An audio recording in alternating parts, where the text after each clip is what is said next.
Hey, how's it going? It is going pretty well. It is a nice, crisp morning, and I am loving the fall weather. So things are going pretty good. How are you doing? Man, oh man, I just got things. I got things on my mind, I got things on my heart, and all of it is wrapped up into today's conversation. I am approaching this conversation with the weight of all of these things just resting heavy on me. And if you don't mind, I want to just dive in. I want to catch you up a little bit about what's weighing on me. I really kind of want to just wrestle through this chapter in light of all that. Is that okay? Yeah. What's going on? I've got a family member who's going through a divorce, and that is just awful. Divorce is messy. People get hurt. People are just in turmoil. Kids get caught in the middle. It is not fun. You know, we're doing what we can to support this family member and all of that. But that's just the immediacy piece. That's what's most relevant to my life. But it feels like this is one part of a whole series of things that are happening around me or in our world. Like, I know of a church that is in the midst of just brokenness and division over the culture wars. And it's getting to a point where there might be some sort of either referendum on the pastor or some significant exodus from the church, all over how we interpret or how we relate to the culture. Then we've got a national government that is in all sorts of turmoil. We've got international conflicts, including the war between Israel and Hamas and the war between Russia and Ukraine. And it just feels like from my own personal sphere on out into these radiating circles of despair, there's just pain in the world. There is violence in the world. There is injustice in the world. And my heart is just crying out for all of these things to be remedied, that this is not okay. And I'm heavy with all of it. And I just want to, I'm looking at this chapter on justice and how do we fight for what is just when everybody has different definitions of what is just. Like, is it just the strongest wins? Do we just have to battle it out until all the enemies are dead and we get to have our version of justice? That's what it feels like. So that's how I'm doing. Yay, happy Man. episode. Well, it's timely, right? I mean, this particular chapter of Volf's book, I think asks exactly the right questions for what you're talking about because there's so much going on. Like you said, there's international and national stuff that just impacts all of us. You've got local stuff. In my life, I'm watching several churches that I'm friends with go through just incredibly chaotic circumstances. And I'm watching a number of different friends wrestle with things that they've never had to deal with before. And in the middle of all of this, I was particularly looking at the Israel Hamas issues. I was thinking back the other day about the fact that in the 80s, the Christian response was, see how this fits on my eschatological map?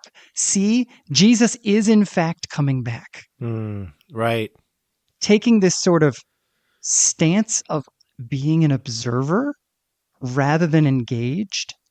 And I love the fact that Volf's chapter here offers us a genuinely prophetic place to stand in the midst of any conflict, whether it is anything from personal to international. It offers a way of being that is consistent with the character of God that could literally transform the world. It is actually offering what I think of as good news to the world. Hmm. And it all wraps up around this sort of what I think of as the high watermark of the chapter, this incredible idea of double vision. Mm. You know, I loved this idea that we have to be willing to enter into a place where we are interested in seeing the other person or the other quote unquote side from their perspective. How do they see themselves? And then secondarily, how do they see us? And do we Yeah. have the courage and the humility and the willingness to do that? And I think the whole chapter really is a setup and an invitation to that kind of thinking. It is. And particularly when, you reference this double vision, and the double vision itself assumes an us and a them. And the us and the them are really stand-ins for cultural difference or difference in perspective, if you will. And it's just dark, but he starts off the chapter with what he calls a syllogism of despair. And this was so powerful to me. He said, basically, there are three, any syllogism has a couple of statements, and in light of those, then this. And he starts with saying, look, justice is a culturally bound idea. And he expounds on that later, and we can defend that in a moment. But just for a moment, presume that he's right, that justice is a culturally bound concept. Everybody has their own definition of justice. But then peace, the second statement, peace depends on justice between cultures. And therefore, violence will never stop because we're all going to have our own definition of justice, and we can't have peace until everybody agrees on that same definition. So we're always going to fight about it until the end of time. And that's where he starts. And I got to be honest, that's how I feel about our moment. No, that's exactly it, right? Like, I appreciated the fact that he put into sort of logic speak the exact way that you just described you feel about the present moment, and how I think a lot of people on virtually every side of every issue, whether it is a local, state, federal, or national, international, whatever personal kind of issue, I think it comes down to I have my side of things, they have their side of things. I am convinced I'm right. They are convinced they're right. So let's just fight it out. Yeah. Yeah. And so he proposes three different possible ways out. And we see these taking place in various aspects of our culture. And so along with him, I'd like to explore, like, is this a way out or is this a way out? Or do we have to come back, as he argues, to his vision, his idea of double vision? So these three possible ways out I want to explore together. Universal. So this is the affirmation that, like, we all agree on one definition of justice. So is that our way out? Or do we have to take the postmodern approach that justice bears many names and justice is, whatever the weak, the oppressed, the individual decides justice is just fine? Or the communitarian, which I think is a little more hard to describe. So maybe we'll have to describe that when we get to it. But so I want to approach these three topics, and starting with universal affirmation. What is your takeaway from his exploration of this possible way out of the constant fighting over what is justice? Coming as I do from the evangelical perspective, I was so appreciative of his evaluation of this. His basic idea here is, does the belief that there is in fact one actual justice get us anywhere? And he sort of jumps into this idea that I thought was really helpful, that we as Christians believe that there is one God who is God over all things, and therefore we do affirm that there is only one justice. Something can, in fact, be evaluated to be actually just or actually not just in reality. However, and this is where I appreciate the distinction that he's going to make, he is very quick to say, while there is an absolute justice, we as limited people, even Christians who have the Bible and all of the resources we have to acknowledge that our understanding of that justice is impacted and filtered through a cultural lens. And so while there is an absolute justice, we better make sure we make a distinction between the absolute justice and I guess what I would call my cultural understanding of justice. Those have to be differentiated. And if we do that, then we come to a point where we realize I have an understanding of absolute justice, you have an understanding of absolute justice, and those don't actually help us get anywhere in a dialogue. Yeah, I love the way he puts it actually in my book. It's page 185. He says, God's perspective on justice cannot help, because even when God speaks, we cannot avoid inserting a few lines of our own into the speech. Mm-hmm. And that's exactly it. We see through a glass dimly, right? Like we don't have a perfect understanding of God's justice. We have a culturally bound, myopic view of what God's justice is. It is the grand vision. There's no question. But is my understanding of it the grand vision? Or does it exist independent of me, and I need to hold my own understanding of it with a bit of humility? Well, and he comes to this, he's really trying to come to this in a very pragmatic fashion, right? He's not trying to ask an objective, sort of ethereal question. He's just trying to say, how can we actually deal with the fact that there are real disagreements about justice in the real world? And so he comes at this point of saying, okay, if I believe there is an absolute justice and you believe there is an absolute justice and I think it is X and you think it is Y, then how do we have a conversation about that? And I love the fact that he basically narrows this down to two things, right? We can either reduce our conversation down to what we can work out through agreed upon reason. That is to say, we can build a conversation starting with pure reason, or we can build a conversation based on the reasonableness of the conversation partners and therefore build some kind of consensus.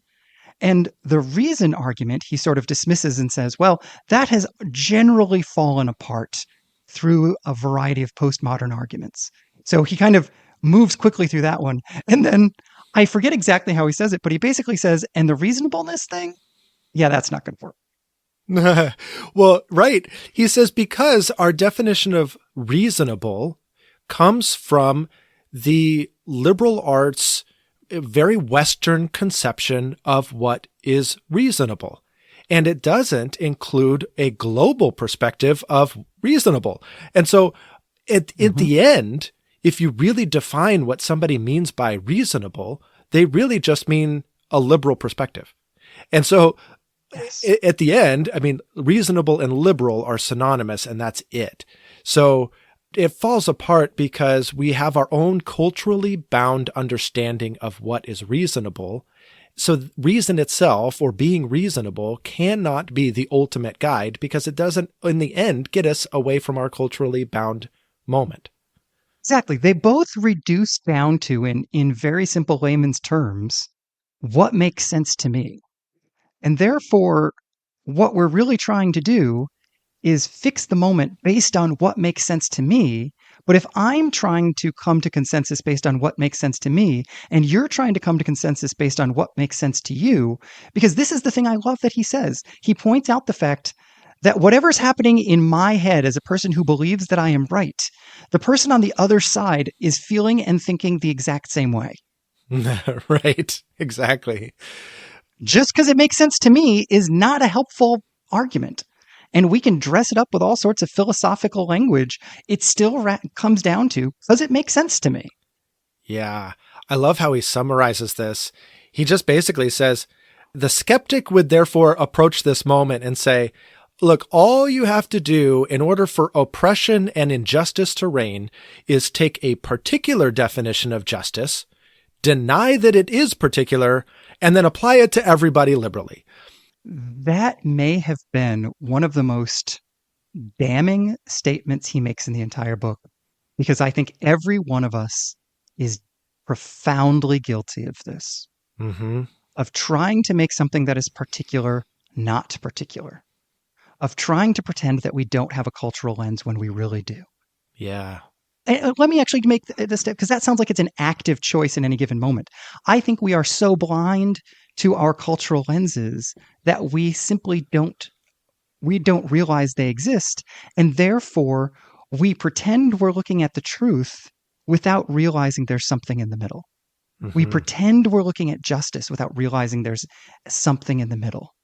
And when we are confronted with the thing in the middle, our cultural particularity, we are deeply reactive. Yeah.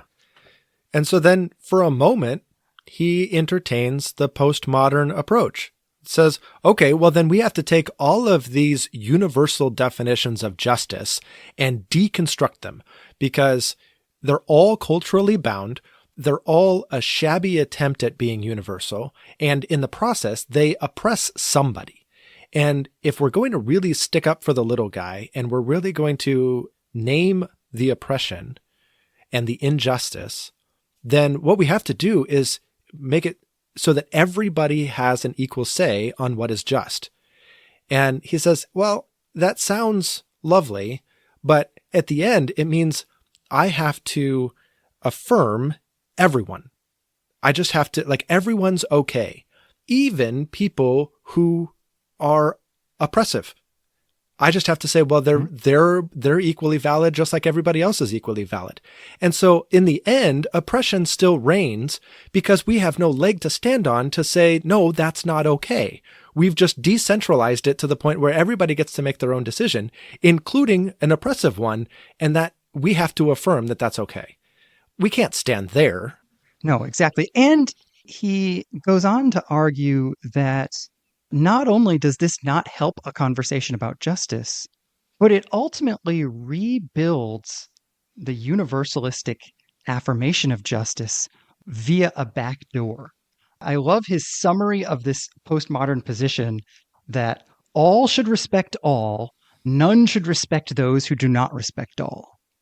And he says, so basically you have created a liberal, postmodern, universalistic perspective that everybody else has to agree with in order to have a conversation. So you're doing the same thing as the other guys are. Yeah. Which brings us to his third option. The first two I had heard of. The third one was new to me. And I'll be honest, this is the second time I've read this chapter. The first time I didn't get it. The second time I had to call you earlier in the week and say, okay, I think this is what he's saying here. I have since outlined this piece of the chapter, and I think I get it, but I want to ask you, how did you understand this communitarian approach to justice? Yeah, it's interesting because he finds that this actually holds part of the key to double vision, if you will. And so he actually builds his final argument on aspects of this communitarian position. But his main critique is that communitarian vision tries to do too much. And so my understanding of it is that he acknowledges straight out of the gate, everybody stands somewhere. You know, I have my own cultural place and time. I stand with certain lenses on, certain ways of understanding the world. I am culturally bound, and that is okay. That is inescapable. But we do need to acknowledge it out of the gate and just say, yes, I am who I am with my own unique perspective. And my own unique perspective, my own tradition, or for us, Christianity. And not just Christianity, right? Like, right. A Western American evangelical Christianity. Yes, which highlights the fact that what he also says, like, we don't just stand in one place. We usually stand in multiple places. I stand in the Christian tradition, but as a 21st century American who lives in Oregon and goes to a non-denominational church. And, you could go on and on and on down the line to show the different ways that I stand and how I am culturally bound. But he says every single one of us can draw on aspects of our tradition, and we have resources within those traditions that enable us to pursue justice. And if we all sat down in active dialogue with the resources that we had at hand for pursuing justice, this is the communitarian vision. But where Volf says this breaks down is the vision expands to the point where we just keep having these discussions and we keep drawing on these resources really until some sort of consensus emerges. And Volf says, yeah, that's pie in the sky thinking. We're not going to get that consensus. Not this side of heaven. It's not going to happen. And to think that it is just magical thinking. And so instead, we have to set aside this idea of a, quote, coherent tradition or a grand vision or universal application that we're all going to agree on. Again, that was solution number one. It's not going to happen.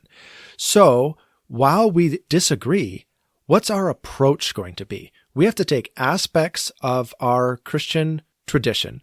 We have to live into them, but not believe that we, with our limited understanding of it, can impose a coherent tradition around which everybody is going to adhere. Exactly. Well, and it's at this point, as he's working through his sort of modified communitarian model here, he makes several really interesting and I think controversial statements about the faith that we hold to as it is delivered to us through the scriptures. In order to make this point the way I understand it, let me try to define this idea of culture and tradition the way that he seems to be. A culture or a tradition is a unified, coherent system of thought and belief that leads to a specific way of life that is practiced by a specific group of people. Yeah, I'll take that. That seems to be his definition. Okay. Because then what he says, he asks the question, does the Bible hand down a specific tradition? That is to say, a unified way of thinking and living and practice and habits and all of that a group of people can practice together. And his argument is, no, it doesn't. First of all, the Bible itself is not a coherent tradition. And this is where I think it could be really easy to misunderstand him. Yeah, for sure. He doesn't, right? Because he does not mean the theological vision of the Bible is incoherent. Correct. That is to say, the various truths that the Bible claims are in contradiction to one another. That is not what he's saying. What he's saying is that the truths that the Bible claims and our belief about them, or its invitation to us to believe those truths, can become or be integrated into a host of different traditions and cultures. So belief is only one aspect of what makes up a cultural or tradition landscape. And the Bible comes to us as a series of beliefs that we can then integrate into our culture or into our traditions. Yes. It is not itself a tradition. Absolutely. This is why the Bible can be translated into a bunch of different languages. It's why this is the God of all nations. This is the universality of the gospel. This isn't an imposition of a culture upon a people. These are the principles, the way of life, the way of Jesus, the way of Father, Son, and Holy Spirit that we can take into our cultural spaces and live out.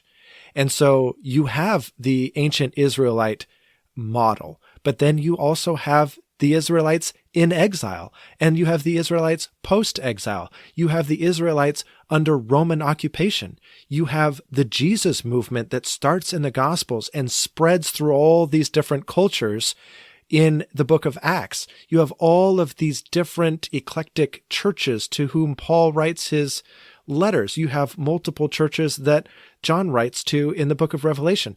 You have a variety of cultural spaces, cultural moments, cultural understandings. But what is consistent in all of those spaces and times is the reality of Father, Son, and Holy Spirit and how we live in light of that. The other thing I think he's suggesting that needs to be universal is our recognition that we, therefore, are particular, that is, specific expressions of Christian belief in a specific cultural context. And we are not capable, nor should we be capable, of extracting the Christian beliefs from the cultural context and existing without culture in some sort of pie in the sky, purified Christianity that is absolute and perfect. Right. And to think we can is foolish. And it goes back to, again, you're talking about these blinders that we have on that ultimately lead us to deny the fact that we have a culturally bound understanding of God's revelation. Yeah, exactly. Which, if we buy into all of this, leads us, and I stop me if I'm skipping anything that you want to hit, but this is the moment where suddenly his invitation to what he calls enlarged thinking, which is really this acknowledgement. I can't allow my own thinking to be enlarged until I acknowledge first that it's limited. Right? Yeah. And so if I'm allowing my thinking to be enlarged, the way it can be enlarged is this idea that we can now finally come back to of double vision. And I love this quote. We enlarge our thinking by letting the voices and perspectives of others, especially those with whom we may be in conflict, resonate within ourselves by allowing them to help us see them as well as ourselves from their perspective. And if needed, readjusting our perspectives as we take into account their perspectives. My favorite thing about that quote is that he invites us to let their perspective resonate within us, but then he tells us how, right? Like if we're fighting about an issue, how do I let their understanding of the issue resonate within me? And he says, here's how. By letting yourself see yourself and see them the way they see themselves and the way they see you. If you can see the characters in the drama, them and us, from their point of view, then their stance will suddenly make a whole lot more sense. Yeah, you're exactly right. And I really love the way he says this. He basically, in my words, he says, even if there's a 1% chance that they are 1% right, we have to be willing to entertain that. They might be dead wrong. You might evaluate it. You might open yourself up and find that there's nothing redeeming in their perspective. Or you might find that there is a nugget of redemption in their perspective. Or you might find that there's a lot more than that. But we'll never know if we are closed to the idea of embrace, if we're closed to the idea of making room for the other. And I really love this quote. He says, to agree on justice in conflict situations, you must want more than justice. You must want embrace. Yes. And if I can, that brings me kind of back to this Israel-Palestine thing. Whether you take the Israel perspective and say, this is the divine holy land, this is what God gave them as an inheritance, they belong there or whatever, or whether you take the Palestinian perspective and say, these people are invading the land that we've had for generations and they are usurpers and they need to leave, right? It doesn't really matter which of those sides you hold. I think we can acknowledge that each side has fought for their own version of justice and in the process has committed injustices in the name of justice. And now the other side wants to get justice for the previous injustice. And then the other side wants to get justice for that injustice. And at the end of the day, Volf says you have to break the cycle. If you really want justice, you have to want more than just justice. You have to actually want embrace. Well, and this is so hard. He is not inviting us to something that's easy or academic. No, right? No, I mean, by no means. He is inviting us to be angry and hurt, and in the midst of our anger and hurt, to ask how the perpetrator sees themselves and how the perpetrator sees us. Yeah, it reminds me, I mean, he even references at this point too, going back to what we talked about last week with the prodigal son. The father was so hurt. There's nothing that the son could have done to disrespect him more and to dishonor him more. And yet, relationship was prime. He maintained the will to embrace.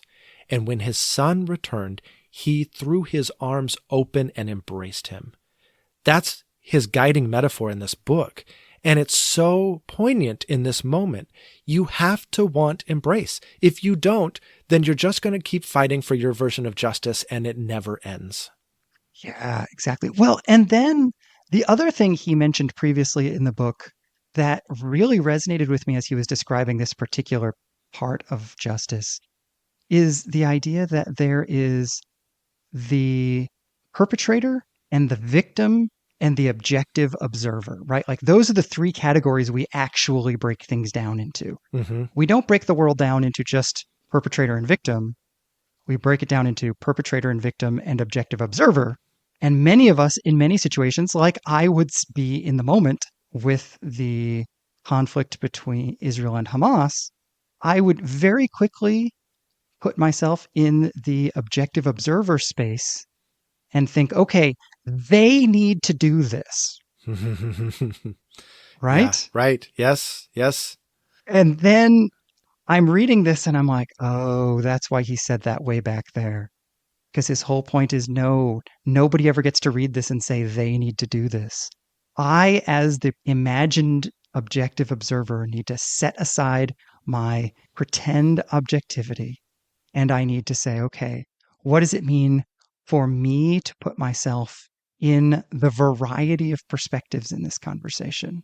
What do I need to see from Hamas's perspective?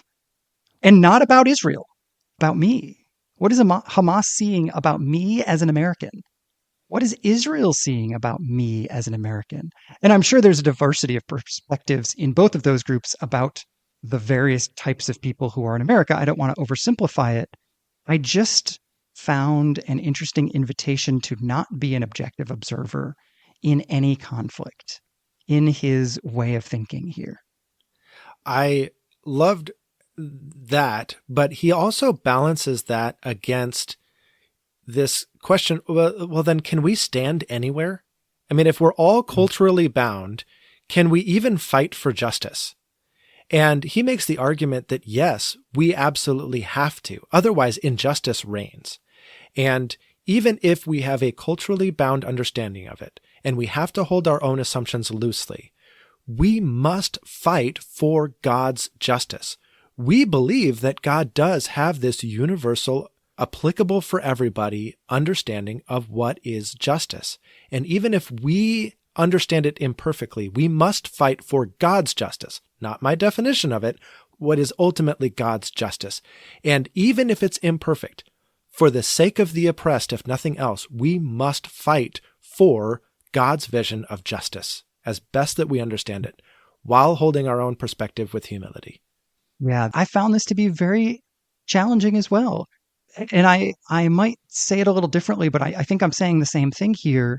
I am taking a stand for my imperfect understanding of justice while acknowledging that I understand it to be an imperfect version of justice and being open to it being corrected all at the same time. Yeah. Right? I don't get to, he said this, and I don't have the quote, but he said, we don't get to split this into two steps. Step one, I identify the just thing to do, and step 2, I do it. The real world doesn't work that way. Sometimes you have to act, and your action is imperfect, and you have to course correct midway through, and then you have to act again, and then you're course correcting again, and it's just messy, and that's okay. That's not okay. He doesn't say it's okay. He says it is better than inaction. Yes. And ultimately, we look forward to that final reconciliation. This is the hope of the gospel. This is the vision that he promotes. And honestly, this was going to be my thought later, so I'm just going to incorporate it here because it fits. Our church really loves the Bethel song, Homecoming. Have you sung this? I don't know if I have. How's it go? The Father is welcoming. This is our homecoming. Heaven. Oh, yep. Okay.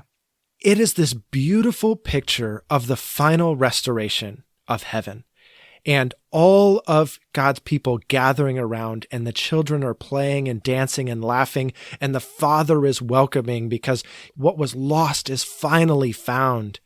It's this amazing picture of true peace and final hope that we all look forward to. And I love the fact that Volf is living in this tension of this already and not yet.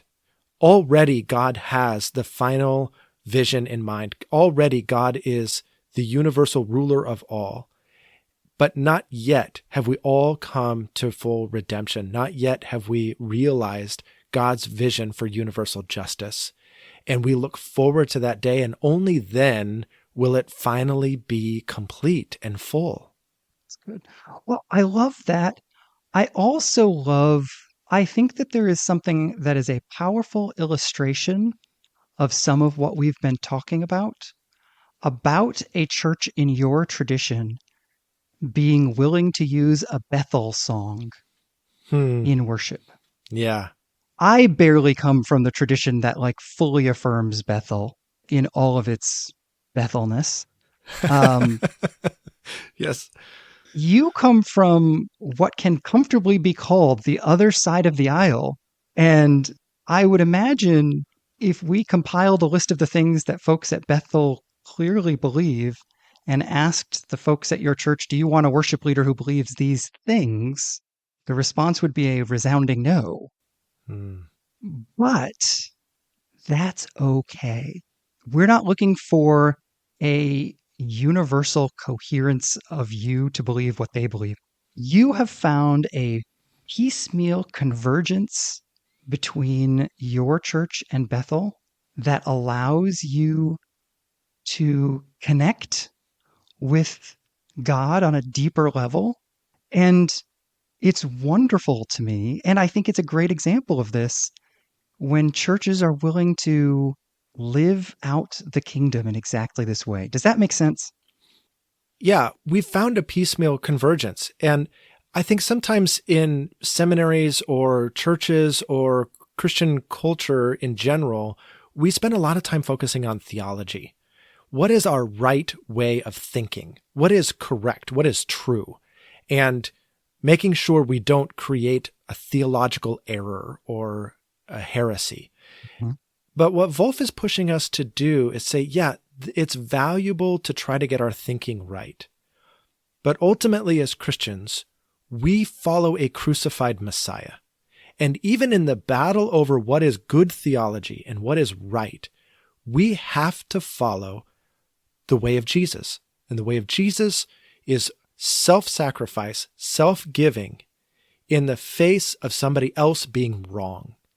And if Bethel is wrong on some theological issues, or if I'm wrong on some theological issues, we can at least embrace one another over this common vision of what heaven is going to be like and what the final restoration might feel like. That is a point of convergence. And as the crucified Messiah would do, I think we need to come together at least over that. Well, and I think you used language that is very accurate for what we are often thinking we're doing. You know, you said this battle over theology. I was thinking of that in the context of your previous quotation from 1 Corinthians 13 that we see in a glass dimly. Is that 13? Am I remembering that right? Yes, I think so. Yeah. That's 13. All right. Can you imagine sending a bunch of people into battle who have bad vision? I have a really good friend that I grew up with. We're not in close contact anymore, but he was really a good friend when we were growing up. He had dreamed of being a fighter pilot his entire life. And he got disqualified because his sight was 1 point off what it needed to be. Game over. He cannot go into war for his country as a fighter pilot because he can't see clearly enough. Hmm. And yet we pretend we can go into some sort of theological battle when we can barely see the truth and we're pretending we can see it accurately. That just seems wildly dangerous. Hmm. Yeah. With that in mind, I want to turn to the audience and say that's part of why we want to do this podcast. It's part of why we want to dive into Miroslav Volf's thinking. We need conversation partners. We need one another to round out our poor vision. On our own, we don't see clearly. So I'm inviting all of us with poor vision to come together and help one another see more clearly. So thank you for joining in with this conversation, and we'd love for you to keep the conversation going.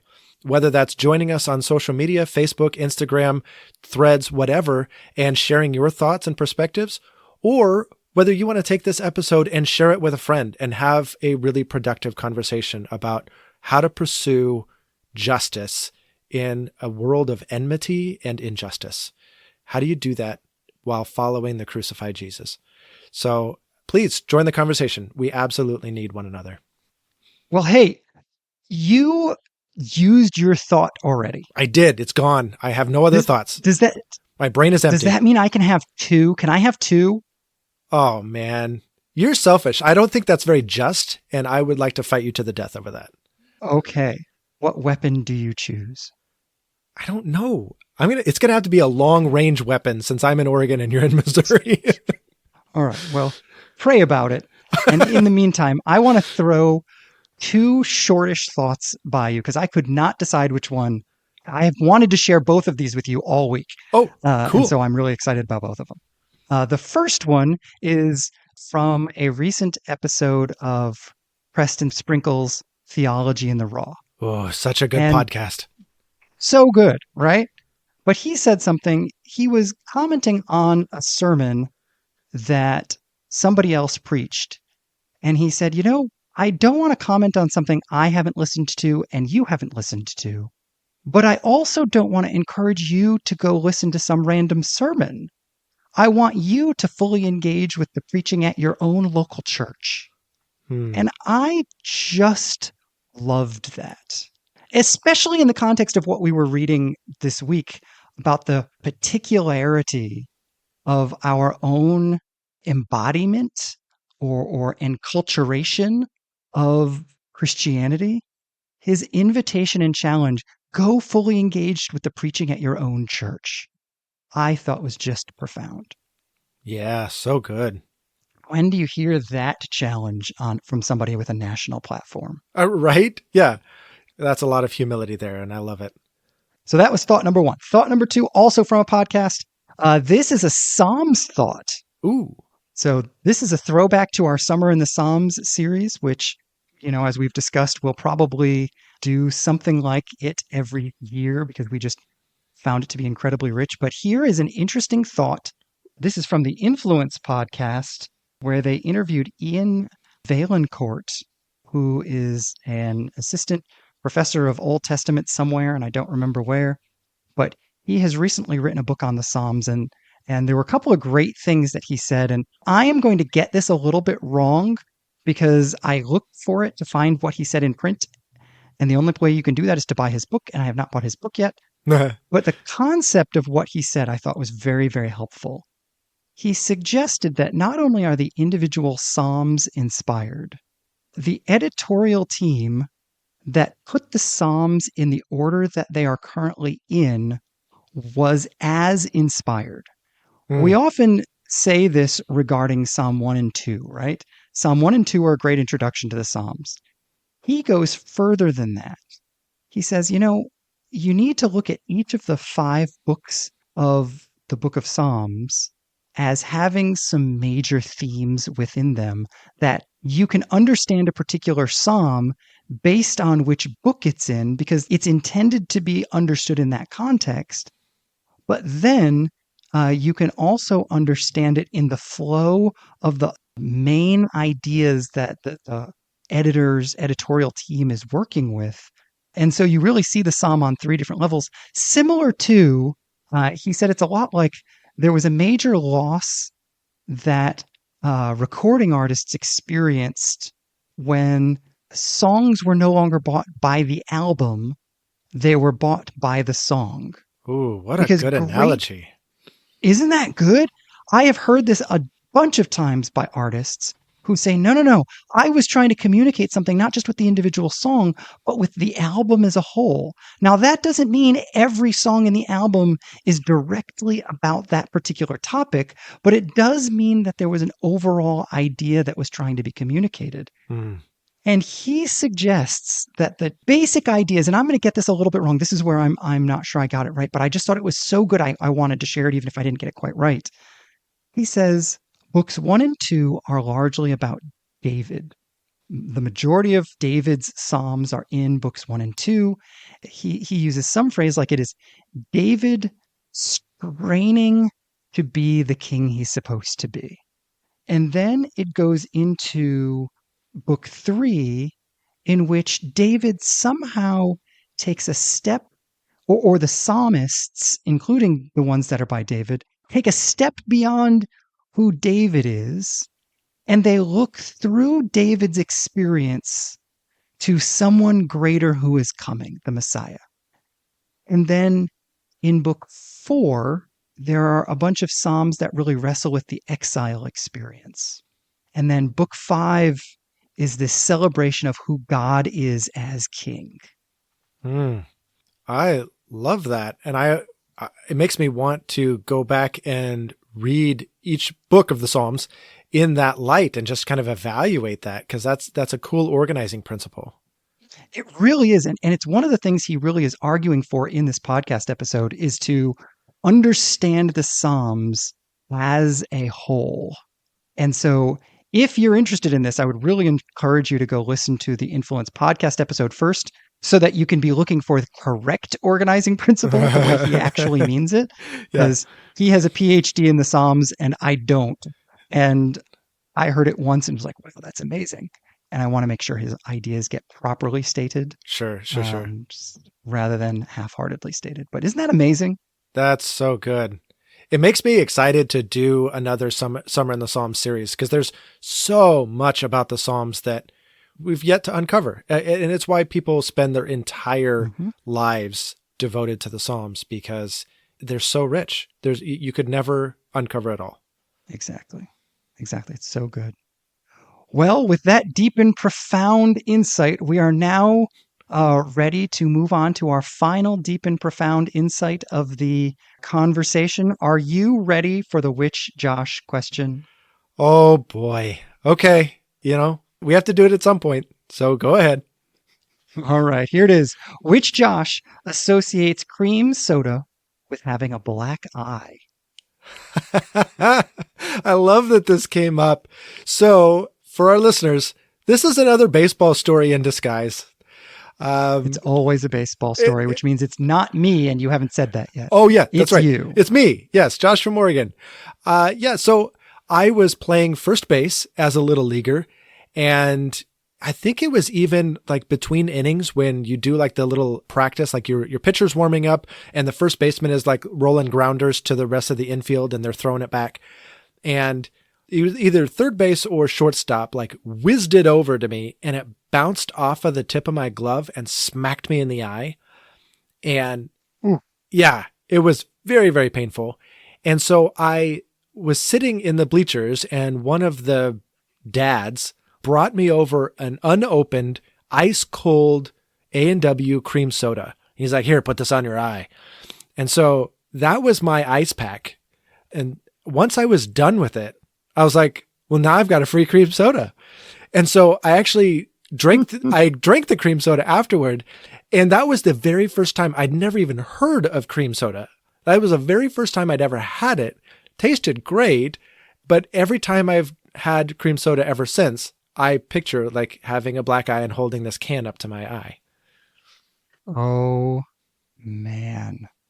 That's funny, painful. I don't know how to respond to that story. Yeah, you're probably just got wrong nothing. no matter how you do. Yep. So how about I just say, are we doing this again next week? Okay, sounds good. All right. Well, I'll talk to you then. Okay, bye.